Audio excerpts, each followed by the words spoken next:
Returns எவ்வளோப்பா அப்படின்னு கேட்டால் 15 அப்படின்வாங்க. மைக்ரோ கேப் வாங்கிட்டு நீங்கள் 35-40% ரிட்டர்ன்ஸ் பார்த்துருக்கணுமே ப்ரோ அப்படின்னு கேட்டால், what is your risk and what is your reward? Large cap வாங்குறீங்கன்னா 10-12% ரிட்டர்ன்ஸ் எடுக்கிறீங்களா, கிரேட்டு. ஸ்மால் கேப் எடுக்கிறீங்களா, ப்ராப்ளி 18% எடுக்கணும். கரெக்டான டைமில் வாங்கணும். ஸ்மால் கேப்பும் வந்து எல்லா டைமும் வாங்கக்கூடாது. மைக்ரோ கேப் வந்து ரொம்ப ஷார்ப்பாக வாங்கணும். மைக்ரோ கேப்பில் ஆவரேஜே பண்ணக்கூடாது. நிறைய நல்ல கைடன்சஸ் இருக்குது.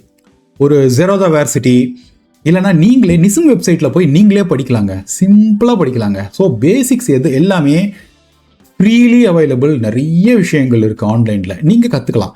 மேபி ஒரு 5000 10,000 சம்பாதிக்கலாங்க இந்த மாதிரியான விஷயத்தில். பட் நீங்கள் கோடிகளை நோக்கி போகிற ஒரு இன்வெஸ்டராக நீங்கள் வந்து உங்களை நீங்கள் மனசில் கிளியராக நிறுத்திக்கிட்டீங்கன்னா 2023 வரைக்கும் 24 வரைக்கும் உங்களோட ரிட்டர்ன்ஸ் என்ன அப்படின்னு கேட்டால், நான் சூப்பரான ரிட்டர்ன்ஸ் பண்ணியிருக்கேன், நான் 15% ரிட்டர்ன்ஸ் நான் எடுத்திருக்கேன் அப்படின்னு சொல்லுவாங்க.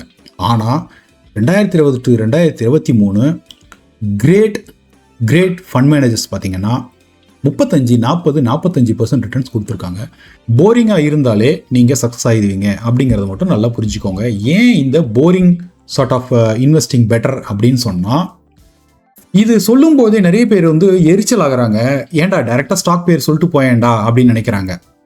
வேலைக்கு ஆகாதுங்க. ஸ்டாக்ஸ் டைரெக்டாக நீங்கள் இன்வெஸ்ட் பண்ண ஆரம்பிக்கிறீங்க அப்படின்னு சொன்னால் அதுக்கு ஓலா என்ன ஆகுது அப்படிங்கிறது உங்களுக்கு எல்லாருக்குமே தெரியும். ஸோ நிறைய காம்படிஷன் வரும்போது அதுக்குள்ளார என்ட்ராகாமல் இருக்கிறதும் வந்து ஒரு நல்ல டிசிஷன் தான். ஹலோ மக்களே, வணக்கம். ரீட்டைல் இன்வெஸ்டர்ஸ் பெரிய அளவுக்கு சாதிக்காததுக்கு காரணங்கள் என்ன அப்படிங்கிறத பற்றி தான் பார்க்க போகிறோம். இது ரொம்ப முக்கியமான ஒரு டாபிக் அப்படின்னு சொல்லிட்டு நான் நினைக்கிறேன். ஏன்னா மார்க்கெட் உங்களுக்கு ஆப்பர்ச்சுனிட்டிஸ் கொடுத்தாலும் ஏன் கரெக்டாக அதை யூட்டிலைஸ் பண்ணிக்கிறது இல்லை. 2021 2026 வரைக்கும் small cap, mid cap, large cap எல்லாத்தோட ரிட்டர்ன்ஸ் பாருங்கள்.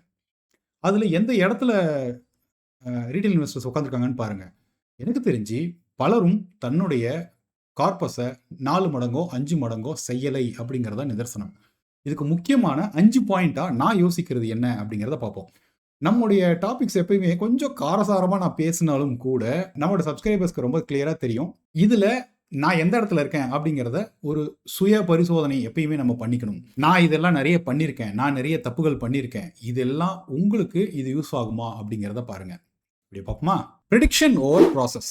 வெறுமனே ப்ரெடிக்ட் மட்டும் தான் பண்றாங்க. உள்ளார வரும்போது என்ன யோசிக்கிறாங்கன்னா, அடுத்தது இந்தியாவில் ஐடி பயங்கரமா போகும், ஏஐ ரொம்ப அருமையா பண்ணும், சோலார் சூப்பரா பண்ணும் அப்படின்னு சொல்லிட்டு நினைச்சுக்கிட்டு ஒரு 2-3 ஸ்டாக்ஸ் வாங்கி இஷ்டத்துக்கு வந்து வாங்க ஆரம்பிக்கிறாங்க. இது சந்தைக்குள்ளார முதல்ல வர்ற முதல் 2-3 வருஷத்துல நிறைய தப்பு செய்யறாங்க. 2-3 வருஷம் மட்டும் கிடையாது, நிறைய பேர் தொடர்ந்து பல வருஷங்கள் செய்யறாங்க. இது ஆப்பர்ச்சுனிட்டி காஸ்ட் ரொம்ப ஜாஸ்தி இருக்கும். ஒரு எக்ஸாம்பிள் சொல்றேன். 90ஸ்ல இந்தியாவுக்குள்ளார எவ்வளவு கலர் டிவிஸ் இருந்தது. இது சாலிடர், டைனோரா, நிறைய பிபிஎல், வீடியோகான் கூட வந்து டிவிஸ்லாம் வந்து போட்டோம். ஆனால் இந்தியாவில் வந்து டாப் மோஸ்ட் டிவி கம்பெனினா நீங்கள் என்ன நினைக்கிறீங்க? எதுவுமே இல்லை. ஏன் அப்படின்னு சொன்னால், நிறைய போட்டி உள்ளார வரும்போது எல்லாமே டைல்யூட் ஆகிடுது. நீங்கள் அப்போ எந்த சிறந்த ஒரு டிவி கம்பெனி வாங்கியிருந்தாலும் நீங்கள் காலியாக இருப்பீங்க. இதே விஷயந்தான் எலக்ட்ரிக் வெஹிக்கிள்ஸ்லேயும் நடக்குது. ஓலா என்ன ஆகுது அப்படிங்கிறது உங்களுக்கு எல்லாருக்குமே தெரியும். ஸோ நிறைய காம்படிஷன் வரும்போது அதுக்குள்ளார என்ட்ராகாமல் இருக்கிறதும் வந்து ஒரு நல்ல டிசிஷன் தான் அப்படிங்கிறத சந்தைக்கு உள்ளார வர்றவங்க யாருமே புரிஞ்சுக்க மாட்டாங்க. அவங்க எல்லாரும் என்ன யோசிக்கிறாங்கன்னா, 50 வருஷத்துக்கு முன்னாடி நான் பிரிட்டானியா வாங்கியிருந்தேன்னா, 25 வருஷத்துக்கு முன்னாடி நான் இன்ஃபோசிஸ் வாங்கியிருந்தேன்னா, விப்ரோ வாங்கியிருந்தேன்னா அப்படிங்கிறதெல்லாம் வந்து ஒரு சரியான மெட்ரிக் கிடையாது. அதனால தான் ப்ராசஸ் ரொம்ப தெளிவாக இருக்கணும். அதோட வேல்யூவேஷன் என்ன, பிஇ ரேஷியோ என்ன, பேலன்ஸ் ஷீட் உங்களுக்கு படிக்க தெரியுதா, இது எல்லாமே தெரிஞ்சதுக்கு அப்புறமா ஒரு சின்ன ஒரு சதவீதம் உள்ளார எடுத்து அப்புறம் வந்து அதை கரெக்டாக அனலைஸ் பண்ணி உங்களுடைய தாட் ப்ராசஸ்க்கும் இந்த ஸ்டாக்குக்கும் கரெக்டான காரலேஷன் இருக்கா அப்படிங்கிறத பார்க்கணும். இதை எனக்கு தெரிஞ்சு 99% ஆளுங்க பண்ணுறது கிடையாது. So don't predict, have a process. It can be anything. ஏன் இந்த ஸ்டாக்கை நான் வாங்குறேன் அப்படிங்கிறத இதை பற்றி நம்ம நிறைய பேசியிருக்கோம். டைரியில் எழுதுங்க. இந்த மாதம் இந்த ஸ்டாக்கை நான் இந்த மாதிரி அனலைஸ் பண்ணியிருக்கேன். இது 3 மாதம் கழிச்சு இந்த குவார்டர் ரிசல்ட்ஸ் வரப்போகுது. இதில் என்ன ரிசல்ட்ஸ் கொடுக்குறான், என்ன ஏர்னிங்ஸ் இருக்குது, நான் போட்ட கால்குலேஷனுக்கும் இந்த ஏர்னிங்ஸ் ட்ரெஜெக்டரிக்கும் கரெக்டாக இருக்கா, இது சொல்லும் போதே நிறைய பேர் வந்து எரிச்சல் ஆகுறாங்க. ஏன்டா டைரெக்டாக ஸ்டாக் பேர் சொல்லிட்டு போயேன்டா அப்படின்னு நினைக்கிறாங்க. வேலைக்கு ஆகாதுங்க. ஸ்டாக்ஸ் டைரெக்டாக நீங்கள் இன்வெஸ்ட் பண்ண ஆரம்பிக்கிறீங்க அப்படின்னு சொன்னால் அதுக்கு நிறைய கன்சிடரபிள் அமௌண்ட் ஆஃப் டைம் நீங்கள் கண்டிப்பாக கொடுக்கணும். அந்த மாதிரி பண்ண முடியல அப்படின்னு சொன்னால் ஒரு ஆர்ஐஏ கிட்ட போங்க, இல்லை ரிசர்ச் அனலிஸ்ட் கிட்ட போங்க, இல்லைனா ஒரு மியூச்சுவல் ஃபண்டு வாங்கிட்டு போங்க. அவ்வளோதான். மியூச்சுவல் ஃபண்டில் தவறுகள் குறையும். ஸோ இதுதான் ஃபர்ஸ்ட் பாயிண்ட்டு. ஃபோமோ, கோல்டு ஒரு வருஷத்தில் டபுள் அடிச்சிருக்கு அப்படின்னு சொன்னால் அதோட டாப்பில் போய் வாங்குறது. சில்வர் சடன்லி ஒரு 1.5 வருஷத்தில் 3 மடங்கு 4 மடங்கு ஏறி இருக்கு அப்படின்னு சொன்னால் அதை போய் வாங்குறது. இதுதான் ஃபியர் ஆஃப் மிஸ்ஸிங் அவுட். அடடா நான் மிஸ் பண்ணிட்டேனே அப்படின்னு சொல்லிட்டு நினைக்கிறது. உங்களுடைய process most of the time போரிங்காக இருந்தாலே நீங்கள் சக்ஸஸ் ஆகிடுவீங்க அப்படிங்கிறத மட்டும் நல்லா புரிஞ்சுக்கோங்க. ஏன் இந்த boring sort of investing better அப்படின்னு சொன்னால் ஃபோமோவை நீங்கள் தடுக்கலாம். ஃபோமோ எந்த இடத்துல இருக்கோ அந்த இடத்துல வேல்யூவேஷன் ரொம்ப ஹையாக இருக்கும் அப்படிங்கிறத நிதர்சனம். ஸோ ஃபோமோ கண்டிப்பாக அவாய்ட் பண்ணுங்கள். Keep it really really really boring as much as possible. எக்ஸைட்டிங்காக வந்ததுன்னா அந்த போர்ட்ஃபோலியோவில் மேபி 2% 3% நீங்கள் எடுத்து ட்ரை பண்ணலாம், தவறு கிடையாது. ஸோ இது 2வது பாயிண்ட்டு, அவாய்ட் ஃபோமோ. 3வது, இக்னோரிங் வேல்யூவேஷன். கம்ப்ளீட்டாக அதை மறந்துடுவாங்க. ரொம்ப சூப்பர் டூப்பர் புல்ரனில் பார்த்தீங்கன்னா 2020 2021லேருந்து 2023 வரைக்கும் 24 வரைக்கும் உங்களோட ரிட்டர்ன்ஸ் என்ன அப்படின்னு கேட்டால், நான் சூப்பரான ரிட்டர்ன்ஸ் பண்ணியிருக்கேன், நான் 15% ரிட்டர்ன்ஸ் நான் எடுத்திருக்கேன் அப்படின்னு சொல்லுவாங்க. ஆனால் 2020 to 2023 கிரேட் ஃபண்ட் மேனேஜர்ஸ் பார்த்தீங்கன்னா 35, 40, 45% ரிட்டர்ன்ஸ் கொடுத்துருக்காங்க. நீங்கள் தயவு செய்து போயிட்டு ஸ்மால் கேப் ஃபண்ட்ஸோட ரிட்டர்ன்ஸ் எடுத்து பாருங்கள். ஸ்மால் கேப் ஸ்டாக்ஸ் வாங்கும்போது முதல் வருஷம் 2வது வருஷம் பார்த்தீங்கன்னா நல்ல சக்ஸஸ் இருக்கிற மாதிரி இருக்கும். 3வது வருஷம் பார்க்கும்போது நமக்கு சரியான ப்ராசஸ் இல்லாததுனால, வேல்யூவேஷன் மெட்ரிக்ஸ் நீங்கள் பார்க்காததுனால குழப்பம் வரும். கீழே இறங்கும்போது அந்த பயம் வரும். எனக்கு தெரிஞ்சு ஆல்மோஸ்ட் ரொம்ப ரொம்ப ரொம்ப ரொம்ப மினிமல் பர்சன்ட் ஆஃப் இன்வெஸ்டர்ஸ் தான் புல் ரன்னை கரெக்டாக யூஸ் பண்ணிக்கிறாங்க.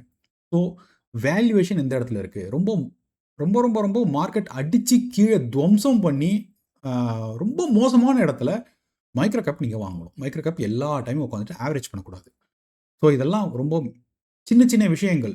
இது நீங்கள் புரிஞ்சுக்கிட்டீங்கன்னா, வேல்யூவேஷன் உங்களுக்கு புரிஞ்சுதுன்னா, பேலன்ஸ் ஷீட் பார்க்க தெரிஞ்சுதுன்னா, ஸ்க்ரீனர் போய் ஒரு ரோவும் பாருங்கள். screener.in அப்படிங்கிறத போனீங்கன்னா ரிலையன்ஸ்னு போடுங்க, பிரிட்டானியான்னு போடுங்க. கடைசியாக 10 வருஷத்தோட அதோட ஆனுவல் ரிசல்ட்ஸ் இதை உங்களால் படிக்க முடியுமான்னு பாருங்கள். இதெல்லாம் படிக்க முடியலன்னா விட்டுருங்க, ஸ்டாக்ஸு வாங்காதீங்க. நான் சொல்கிற ரொம்ப சிம்பிளான விஷயம் இதுதான். அந்த இன்ஃப்ளூயன்ஸர் சொல்கிறான், இந்த இன்ஃப்ளூயன்ஸ் சொல்கிறான், டாக்டர் ரெட்டி சொன்னார், அவர் ஐடிசி சொன்னார், இவர் ஹெச்டிஎஃப்சி சொன்னாருன்னு சொல்லிட்டு நீங்கள் போய் வாங்கினீங்கன்னு வச்சுக்கோங்களேன், இது எந்த இடத்துலையுமே உங்களை பணக்காரன் ஆக்காது. மேபி ஒரு 5,000 10,000 சம்பாதிக்கலாங்க இந்த மாதிரியான விஷயத்தில். பட் நீங்கள் கோடிகளை நோக்கி போகிற ஒரு இன்வெஸ்டராக நீங்கள் உங்களை நீங்கள் மனசில் கிளியராக நிறுத்திக்கிட்டீங்கன்னா, திங்க் பிக். இது நீங்கள் பண்ணலன்னா ஆகாது. ஸோ இதுதான் 3வது விஷயம், வேல்யூவேஷன் பார்க்க தெரியணும். 4வது, இன்ஃப்ளூயன்சர்ஸ். இந்த யூடியூபோ, இன்ஸ்டாகிராமோ, ஃபேஸ்புக்கு, ட்விட்டரு, டெலகிராம் இது எதுவுமே இல்லை அப்படின்னு சொன்னால் கூட நிறைய பேர் ப்ராப்பரான சேனல்ஸ் மூலமாக, ப்ராப்பரான கைடன்ஸ் மூலமாக ஒழுங்காக இன்வெஸ்ட் பண்ணி ஒழுங்கான ரிட்டர்ன்ஸ் எடுத்துருக்க முடியும். இந்த குறுக்கால பூந்து நிறைய இந்த அரைகுறைகள் என்ன செய்கிறாங்க அப்படின்னு சொன்னால், அவங்களும் சம்பாரிச்சிருக்க மாட்டாங்க. அவங்க ஒரு 3-4 வருஷமாக உள்ளார இறங்கி ஏதோ பண்ணிகிட்டு இருப்பாங்க, பெருசாக சம்பாதிச்சிருக்க மாட்டாங்க. அவங்க என்ன சொல்கிறாங்கன்னா, வாங்க நான் உங்களுக்கு ட்ரேடிங் கற்றுக் கொடுக்குறேன் அப்படிங்கிறாங்க. நான் ட்ரேடிங்லாம் சொல்லிக் கொடுக்க மாட்டேன், நான் ஃபண்டமெண்டல் இன்வெஸ்டிங் உங்களுக்கு சொல்லிக் கொடுக்குறேன் அப்படிங்கிறாங்க. ஃபண்டமெண்டல் இன்வெஸ்டிங் சொல்லிக் கொடுக்கறதுக்கு எவ்வளோப்பா சார்ஜ் பண்ணுறீங்கன்னா 3,000 4,000 கோர்ஸோட டியூரேஷன்பா அது ஒரு இந்த வாரம் ஒரு 3 மணி நேரம், அடுத்த வாரம் ஒரு 3 மணி நேரம்னு சொல்லிட்டு சொல்கிறாங்க. இதனால் நிஜமாகவே உங்களால் இன்வெஸ்டிங் கற்றுக்க முடியும் நீங்கள் நினைக்கிறீங்களா? அதுவும் எல்லாருமே ரொம்ப சின்ன சின்ன பசங்களாக இருக்காங்க. தயவுசெய்து இந்த மாதிரி தண்டம் பண்ணாதீங்க. இந்த தண்டம் பண்ணுறது உங்களுக்கு அந்த 3,000 4,000 செலவு அப்படிங்கிற விஷயம் கிடையாது. ஆனால் நீங்கள் போய் கற்றுக்கிட்டதா நினைக்கிறீங்க பார்த்தீங்களா, உங்களுக்கு மண்டல ஏறி இருக்காது. இன்வெஸ்டிங் அப்படிங்கிறது ஒரு ஃபண்ட் மேனேஜர் பார்த்தீங்கன்னா 20 வருஷம் 30 வருஷம் உள்ளார ஊறி ஒருத்தர் 13-15% ரிட்டர்ன்ஸ் கொடுக்குறாங்க அப்படின்னு சொன்னால், நீங்களே போய் எந்த அளவுக்கு உங்களால் ரிட்டர்ன்ஸ் கொடுக்க முடியும்னு எதிர்பார்க்குறீங்க? பண்ணலாம். நிறைய நல்ல கைடன்சஸ் இருக்குது. ஒரு ஜெரோதா வேர்சிட்டி இல்லைனா நீங்களே நிசம் வெப்சைட்டில் போய் நீங்களே படிக்கலாங்க, சிம்பிளாக படிக்கலாங்க. ஸோ பேசிக்ஸ் எல்லாமே ஃப்ரீலி அவைலபிள். நிறைய விஷயங்கள் இருக்குது ஆன்லைனில், நீங்கள் கற்றுக்கலாம். கற்றுக்கிட்டு நீங்கள் பண்ணும்பொழுது உங்களுக்கு தெளிவான ஒரு வியூ உங்களுக்கு கிடைக்கும். அதுக்கப்புறம் நீங்க இன்வெஸ்டிங்ல கொஞ்சம் கொஞ்சமா பெட்டர் ஆகுங்க. ஆனா, இந்த நிறைய அரைகுறைகள் நான் பார்க்குறேன். ஷார்ட் கோர்சஸ் நான் எடுக்கிறேன். வாங்க 3 மணி நேரத்துல சொல்லிக் குடுக்குறேன். இதனால நெறைய பேரு டைம் வேஸ்ட் பண்ணியிருக்காங்க. 2021, 2022ல நான் போயிட்டு இந்த ஆள் கிட்ட நான் போயிட்டு ஃபண்டமெண்டல் இன்வெஸ்டிங் பத்தி நான் படிச்சுக்கிட்டேன் ப்ரோ அப்டின்னாங்க. உங்களுக்கு என்னங்க தெரிஞ்சது அப்டின்னா, என்னென்னவோ சொல்லிக் குடுத்தாங்க. நல்லா தான் இருந்தது அப்டின்றாங்க. அவங்களுக்கு மைண்ட்ல ஏறலங்கிறது ரொம்ப கிளியரா தெரியுது. என்ன பண்ணியிருக்காங்கன்னா, அவங்களா ஏதோ ஒரு 2, 3 ஸ்டாக் வந்து வாங்கியிருக்காங்க. ஏன்னா, அந்த 3 மணி நேரத்துல நான் கத்துக்கிட்டது வந்து நல்லா பயங்கரமா கத்துக்கிட்டு இருக்கேன் அப்டின்னு அவங்க நெனைக்கிறாங்களே தவிர, அத புட்டிங் இன்டூ பிராக்டிஸ் இருக்கு பார்த்தீங்களா? It takes time. So at least கத்துக்கிறது கூட ஓகே. கத்துக்கிட்டு நீங்க வந்து ஒரு சைடு கம்ப்ளீட்டா மியூச்சுவல் ஃபண்ட்ஸ்ல போட்டுட்டு, உங்களோட போர்ட்ஃபோலியோல ஒரு 2% இல்ல 3% நீங்க ஸ்டாக்ஸ் வாங்கி ஏதாவது ட்ரை பண்ணியிருந்தீங்கன்னா, பரவால்ல. அட்லீஸ்ட் அந்த புல் ரன்ன அட்லீஸ்ட் யூஸ் பண்ணியிருந்திருக்கலாம். அத யூஸ் பண்ண மாட்டேங்கிறாங்க. So beware of all these classes, trading classes, எஃப்&ஓ கிளாஸஸ், ஃபண்டமெண்டல் கிளாஸஸ் எந்த கிளாஸா இருந்தாலுமே, அது ஒர்த்தா அப்படிங்கிறத நீங்களே உங்களை சுய பரிசோதனை செய்து கொள்ள வேண்டும். உங்களுக்கு புரியாத ஒரு விஷயத்த அவங்க சொல்றாங்க அப்படின்னாலே வந்து அவங்க இன்டெலிஜென்ட்டான ஆள் அப்படின்னு சொல்லிட்டு நினைக்காதீங்க. What is their authority to take classes அப்படிங்கிறத கொஞ்சம் யோசிங்க. நாளைக்கு நான் ஒரு கிளாஸ் எடுக்கிறேன் அப்படின்னு சொன்னா, உங்களுக்கு வந்து 3 மணி நேரத்தில எல்லா ஃபண்டமெண்டல் இன்வெஸ்டிங்கும் என்னால சொல்லிக் குடுக்க முடியும்னு நினைக்கிறீங்களா? கண்டிப்பா முடியாதுங்க. கண்டிப்பா முடியாது. But they claim. நீங்க வாங்க நான் சொல்லிக் குடுக்குறேன் அப்படிங்கிறாங்க. அவங்க என்ன சம்பாரிக்கிறாங்க அப்படின்னா, ஒண்ணுமே சம்பாரிக்கிறது கிடையாது. இது வெறுமனே கிளாஸஸ் மட்டும் மூலமாக மட்டுமே சம்பாரிக்கிற ஆட்கள் இருக்காங்க அப்படிங்கிறது தான் நிஜம். ஏன்னா, இவங்க என்ன பண்றாங்கன்னா, நான் கிளாஸ் எடுக்கிறேன். இங்க பாருங்க. நான் சொன்னேன் பாருங்க, அந்த ஐடிசி சொன்னேன் பார்த்தீங்களா? இது பாருங்க 2 வருஷத்துல பாருங்க. இது வந்து டபுள் ஆயிடுச்சு பாருங்க அப்படிங்கிறாங்க. அது இன்கேஸ் நான் டாக்டர் ஐடி சொல்லி அது வந்து படார்ன்னு கீழ இறங்குது, 30% கீழ இறங்குது அப்படின்னு வச்சுக்கோங்களேன். என்ன பண்றாங்கன்னா, அத பத்தி சொல்றதே கிடையாது. அப்படியே சொல்றாங்க அப்படின்னாலும் கூட அவங்க என்ன சொல்றாங்கன்னா, ஆ எப்பயுமே நம்ம டைவர்சிஃபை பண்ணோம் இல்லைங்களா? அதனால நீங்க கரெக்ட்டா அத எடுத்தீங்கன்னா ஓகே அப்படின்னு சொல்லிட்டு இதெல்லாம் நெறைய நமக்கும் வந்து அந்த பயாஸ் வரும். நீங்க 10 ஸ்டாக் ஒரு போர்ட்ஃபோலியோல வாங்கி வைக்கிறீங்கன்னா, எது எதெல்லாம் சக்சஸ் ஆகுதோ, அதுக்கான கிரெடிட் நீங்க எடுத்துக்குவீங்க. எது எதெல்லாம் ஃபெயிலியர் ஆகுதோ, ஆமாப்பா டைவர்சிஃபை பண்றேன்ப்பா அப்படின்னு நெனைக்கிறாங்க. கரெக்ட். ஒரு ஸ்டாக் மார்க்கெட்ல ம் கம்மியான தவறுகள் பண்ணி, நெறைய கரெக்ட்டான விஷயங்கள் பண்றீங்கன்னா, நீங்க சக்சஸ் ஆவீங்க. 10 ஸ்டாக் எடுத்து அதுல ஒரு 7 ஸ்டாக் வந்து ஆ கிரீன்ல இருக்கும். 2 ஸ்டாக் ப்ராபப்ளி வந்து ஆ நெகட்டிவ்ல இருக்கும். கரெக்ட். 2 மேபி 2 ஸ்டாக்கோ இல்ல 3 ஸ்டாக்கோ மல்டிபேக்கர் ஆகும். 2, 3 ஸ்டாக் ஒரு 15% ரிட்டர்ன்ஸ் குடுத்திருக்கும். 2, 3 ஸ்டாக் கிட்டத்தட்ட பாதியா குறைஞ்சிருக்கும். ஸோ ஆவரேஜா கடைசியில பார்த்தீங்கன்னா, உங்களுக்கு 15, 18% ரிட்டர்ன்ஸ் கிடைக்குதுன்னா, ஒரு ஸ்டாக் போர்ட்ஃபோலியோ இஸ் வின்னிங். ஆனா, இந்த இன்ஃப்ளூயன்சர் செய்யறது என்னன்னா, ரேண்டமா ஒரு 20 ஸ்டாக், 30 ஸ்டாக் அடிச்சு விடுறது. கடைசியில எது எதெல்லாம் நல்லா போகுதோ, அத மட்டும் ஹைலைட் பண்ணி, நான் 2 வருஷத்துக்கு முன்னாடி சொன்னேன். இது 3 மடங்கு ஆயிருக்கு பாருங்க. அப்படிங்கிற மாரி சொல்றது. ஸோ, அவங்களுடைய போர்ட்ஃபோலியோ என்ன? அவங்களுடைய போர்ட்ஃபோலியோ கேகர் என்ன? அப்படிங்கிறத அவங்களும் பார்க்கறதில்ல. பார்க்குற ஆட்களும் பார்க்கறதில்ல. தொடர்ந்து 5, 6 வருஷம் தொடர்ந்து ஃபாலோ பண்ணிக்கிட்டே இருக்காங்க. தான் வின் பண்றேன் அப்படிங்கிறத அவங்க நெனச்சுக்கிட்டே இருக்காங்க. நீங்க வின் பண்றீங்களா? இல்ல லூஸ் பண்றீங்களா? அப்படிங்கிறதுக்கு நான் முதல்ல சொன்னது ப்ராசஸ் உங்களுக்கு தேவை. ஸோ இன்ஃப்ளூயன்சர்ஸ் நாய்ஸ் தயவு செய்து அவாய்ட் பண்ணுங்க. அப்படியே நீங்க பார்க்குறீங்கன்னாலும், உங்களுடைய போர்ட்ஃபோலியோட கேகர் என்னங்கிறத நீங்க கிளியரா தெரிஞ்சுக்கணும். கேகரோ, எக்ஸ்ஐஆர்ஆர் கேகர்னா என்ன? எக்ஸ்ஐஆர்ஆர் என்ன தெரியல அப்படின்னு சொன்னா, தயவு செய்து கூகுள் பண்ணுங்க. கண்டிப்பா உங்களுடைய உங்களுடைய ஒரு ஸ்டெப்பும், ஒரு பைசாவும் உள்ளார போடுறீங்கன்னா, என்ன ரிட்டர்ன்ஸ் நீங்க என்ன நெனைக்கிறீங்க? எந்த அளவுக்கு ரிட்டர்ன்ஸ் அப்படிங்கிறது உங்களுக்கு தெரியும். இதுல இன்னொரு பாயிண்ட் இருக்கு. இது நெறைய பேசிக்கிட்டே போலாங்க. மைக்ரோ கேப்பா வாங்கி வச்சிருப்பாங்க. மைக்ரோ கேப்பா வாங்கிட்டு 2020ல வாங்கியிருப்பாங்க. இல்ல 2021ல வாங்கியிருப்பாங்க. ரிட்டர்ன்ஸ் எவ்வளோப்பா அப்படின்னு கேட்டா 15 அப்படின்னுவாங்க. மைக்ரோ கேப் வாங்கிட்டு நீங்க 35, 40% ரிட்டர்ன்ஸ் பார்த்துருக்கணுமே ப்ரோ அப்படின்னு கேட்டா, what is your risk and what is your reward?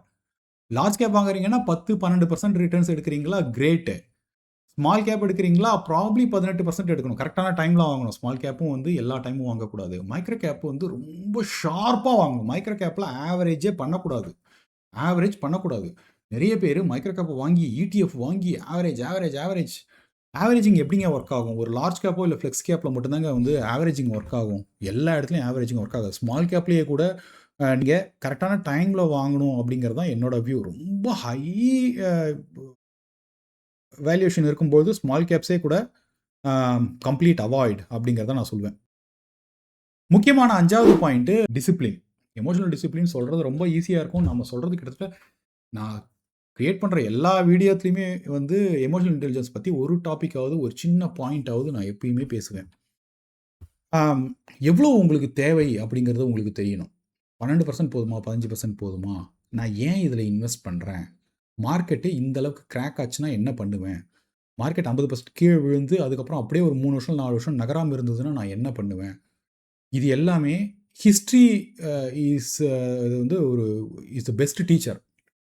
இதுக்கு முன்னாடி எப்படி இப்படிலாம் ஆயிருக்கு, இப்போ எவ்வளோ இந்த மாதிரியான சுச்சுவேஷன் அடுத்த 10 வருஷத்துக்குள்ளார எவ்வளவு முறை நடக்கலாம் அப்படிங்கிறத நீங்கள் ஒரு ப்ரெடிக்ஷன் நீங்கள் வச்சுருக்கீங்களா? அதுக்கெல்லாமே ரெடி ஆனீங்கன்னா ஓரளவுக்கு நிஜமாவே கிராக் ஆகும்பொழுது பேனிக் செல்லிங் நீங்கள் பண்ணாமல் தைரியமாக இருப்பீங்க. அந்த எமோஷனல் இன்டெலிஜென்ஸ் வரணும் அப்படின்னு சொன்னால் நம்ம திரும்ப திரும்ப சொல்கிறது அசெட் அலோகேஷன். 70% ஈக்விட்டியில் இருக்கா, 30% மிச்ச அசெட் கிளாஸில் இருக்கா அப்படிங்கிறத பார்க்கணும். வெறுமனே 10 லட்சம் போட்டுட்டு 5 கோடி ரூபாய்க்கு வீடு வச்சுருப்பாங்க. இந்த வெறும் 10% 10 லட்சத்துக்கே வந்து என்னென்னவோ பண்ணுவாங்க. கடைசியில் மார்க்கெட் விழும்பொழுது கரெக்டாக வாங்க வேண்டிய டைமில் என்ன பண்ணுவாங்கன்னா, நல்ல வேலைப்பா நான் வெறும் 10 லட்சம் தான்ப்பா உள்ளார போட்டிருந்தேன், நல்ல வேலை தப்பிச்சிட்டேன்னு சொல்லிட்டு திரும்ப மார்க்கெட்டில் வர மாட்டாங்க. 10 வருஷம் வெளிலே இருப்பாங்க. இந்த மாதிரியான கேசஸ் நான் நிறைய பார்த்துட்ருக்கேன். 2004 2005லேருந்து நான் மார்க்கெட்டில் இருக்கேன்ட்டு சொல்லுவாங்களே தவிர மார்க்கெட்டில் எதுவுமே பைசாவே பண்ணியிருக்க மாட்டாங்க. ஸோ ரொம்ப ஒரு வினோதமான ஒரு ஒரு விஷயம் இது. எமோஷனல் டிசிப்ளின் நிறைய பேருக்கு அது கிடைக்க பெறாது அப்படிங்கிறதா நிஜம். ஸோ இந்த 5 பாயிண்டில் எதெல்லாம் நீங்கள் யூ ஹேவ் கான் த்ரூ அப்படிங்கிறத எனக்கு சொல்லுங்கள். என்னோட பர்சனல் விஷயம் என்னென்னா, இந்த எமோஷனல் டிசிப்ளின் அப்படிங்கிறத பற்றி நான் நிறைய இதை படிச்சிருக்கேன். எந்த டைமில் விற்கணும், எந்த டைமில் வாங்கணும், ஒரு ஸ்டாக்கை நீங்கள் 1 லட்ச ரூபாய்க்கு வாங்கியிருக்கீங்க, அது 10 லட்ச ரூபாய்க்கு போகும்போது நீங்கள் விற்பீங்களா, 1 லட்ச ரூபா போட்டு 1 கோடி ரூபாய்க்கு இந்த ஸ்டாக் போயிருக்கு, பஜாஜ் ஃபினான்ஸ் போயிருக்கு அப்படிங்கிறது நீங்கள் படிக்கும்போது ஈஸியாக இருக்கும். ஆனால் 1 லட்சத்துலேருந்து 2 லட்சம் போகும்போது எல்லாரும் டபுள் அடிச்சிருச்சுன்னு சொல்லிட்டு விற்றுட்டு வெளில உட்காருவங்களே தவிர அதை தொடர்ந்து வந்து வச்சுக்கணுமா வச்சுக்கூடாதா அப்படிங்கிறத யோசிக்கணும். 1 லட்சத்துலேருந்து 50 லட்சம் போகுது, 50 லட்சத்துலேருந்து 25 லட்சம் ஆகுது. உங்களுடைய மனநிலை எப்படி இருக்கும்? இதெல்லாம் யோசிச்சு பார்த்துருக்கீங்களா? இதெல்லாம் ரொம்ப கிளியராக இதெல்லாம் யோசிக்கும்போது உங்களுக்கு தெரியும், ப்ராசஸ் தேவை, எமோஷனல் இன்டெலிஜென்ஸ் தேவை, இன்ஃப்ளூயன்சஸை ஃபாலோ பண்ணக்கூடாது, இது வந்து ஒரு பெரிய ப்ராசஸ் இது அப்படிங்கிறதெல்லாம் புரிய வரும். ஸோ கொஞ்சம் ரேண்டமான சில தாட்ஸ் தான். ஹோப் இந்த வீடியோ உங்களுக்கு ஹெல்ப் ஆயிருக்கும் அப்படின்னு நினைக்கிறேன். Signing off, this Gopinath Ravi, AMFI registered mutual fund distributor, ARN 347471. Thank you. Have a great day.